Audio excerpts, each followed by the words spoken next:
Let's learn how to find your wallet address on Binance. I will show you this tutorial on PC, on both browser and application, but the method is very similar, so you can do the same steps for the phones too.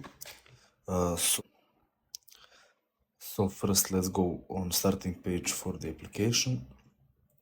We need to go on wallet, so click on all button, then select wallet, and then select overview. That's first in a row. You will see here my assets. Let's click on deposit now and click on deposit crypto.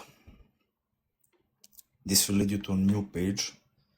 Here you will have to select coin you want. I will select Bitcoin, for example. Now select network.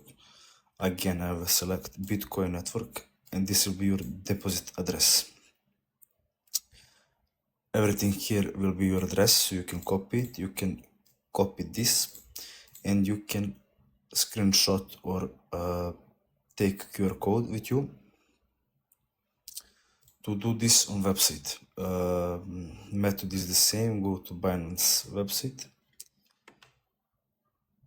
go to overview, click on deposit, again deposit crypto, select our coins, network, and this will be deposit address, your wallet address on Binance. Thanks for watching and see you in the next video.